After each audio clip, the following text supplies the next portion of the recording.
ഇരുമുടിക്കെട്ടില്ലാതെ ശബരിമലയിൽ വന്നു കഴിഞ്ഞാൽ അയ്യപ്പനെ കാണാൻ കഴിയുമോ? നമ്മൾ ശബരിമലയോട് ബന്ധപ്പെട്ട് എപ്പോൾ പോസ്റ്റ് ഇട്ട് കഴിഞ്ഞാലും നമുക്ക് കമൻ്റായിട്ടും അല്ലെന്നുണ്ടെങ്കിൽ മെസ്സേജോ ഒക്കെ അയക്കുന്ന ഒരു ചോദ്യമാണ്. ഇരുമുടിക്കെട്ടില്ലാതെ വന്നു കഴിഞ്ഞാൽ അയ്യപ്പനെ കാണാൻ കഴിയുമോ? അല്ലെന്നുണ്ടെങ്കിൽ എങ്ങനെയാണ് ഇരുമുടിക്കെട്ടില്ലാതെ വന്നു കഴിഞ്ഞാൽ എങ്ങനെയാണ് ദർശനം നടത്തേണ്ടതെന്നുള്ള കാര്യം.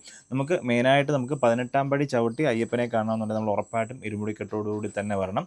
നമുക്കല്ലാതെ 18-ാം പടി ചവിട്ടാതെ സാധാരണ ഒരു സിവിൽ ദർശനമാണ് താല്പര്യം എന്നുണ്ടെങ്കിൽ നമുക്ക് ഇരുമുടിക്കെട്ടിൻ്റെ ആവശ്യമില്ല. നമുക്ക് ഭഗവാനെ വന്ന് തൊഴാവുന്നതാണ് കേട്ടോ. 18-ാം പടി ചവിട്ടുന്നതിനാണ് കണ്ടില്ല, എല്ലാ ഭക്തന്മാരും ഇരുമുടിക്കെട്ടോട് കൂടിയാണ് 18-ാം പടി ചവിട്ടി ഭഗവാനെ കാണുന്നത്. അപ്പോൾ സിവിൽ ദർശനത്തിന് സെപ്പറേറ്റ് ക്യൂവും കാര്യങ്ങളൊക്കെ ഇതുണ്ട്. നമ്മൾ ശബരിമല മലയെല്ലാം കയറി നമ്മൾ വലിയ നടപ്പന്തലിൻ്റെ അവിടെ എത്തിക്കഴിയുമ്പോൾ നമുക്ക് രണ്ടായിട്ടാണ് ക്യൂ തിരിയുന്നത്. അപ്പോൾ നമുക്ക് ഇരുമുടിക്കെട്ടുള്ള ഭക്തന്മാർക്ക് വേണ്ടി സെപ്പറേറ്റ് ക്യൂവും കാര്യങ്ങളൊക്കെ ഉണ്ട്. നമ്മൾ 18-ാം പടിയിലോട്ട് വേറെ ഒരു ക്യൂ ആണ്. പിന്നെ അല്ലാതെ നമുക്ക് സിവിൽ ദർശനം നടത്തേണ്ടവർക്ക് നമുക്ക് വലിയ നടപ്പന്തലിൻ്റെ സൈഡിൽ കൂടെ തന്നെ നമുക്ക് വഴിയുണ്ട്. അവിടെ നമ്മൾ നേരെ ചെല്ലുന്നത് നമ്മളെ സ്റ്റേജിൻ്റെ അവിടെ നിന്നാണ്. സ്റ്റേജിൻ്റെ അവിടെ നിന്ന് ലെഫ്റ്റിലോട്ടുള്ള വഴി, അതായത് വാവൂർസ്വാമിയുടെ നടയുടെ അടുത്തൂടുള്ള വഴി നമുക്ക് പോലീസ് ബാരിക്കേഡിൻ്റെ അവിടെ എത്തി അവിടുന്ന് വലത്തോട്ട്, അതായത് നമ്മുടെ അന്നദാന മണ്ഡപത്തിൻ്റെ അല്ല മാളികപ്പുറത്തിൻ്റെ അവിടോട്ട് പോകുന്ന വഴിയിലോട്ട് പോയി കഴിഞ്ഞാൽ അവിടെ എല്ലാം തന്നെ ബോർഡ് വെച്ചിട്ടുണ്ട് സിവിൽ ദർശനത്തിൻ്റെ.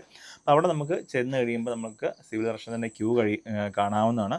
ആ ഒരു ക്യൂ വഴി നമുക്ക് നേരെ നമുക്ക് അയ്യപ്പൻ്റെ 18-ാം പടിയുടെ മോൾ ഭാഗത്തായിട്ട് നമുക്ക് വരാവുന്നതാണ്. ഫ്ലൈ ഓവറിൻ്റെ എല്ലാ ഭാഗത്തോട്ട് വരാവുന്നതാണ്.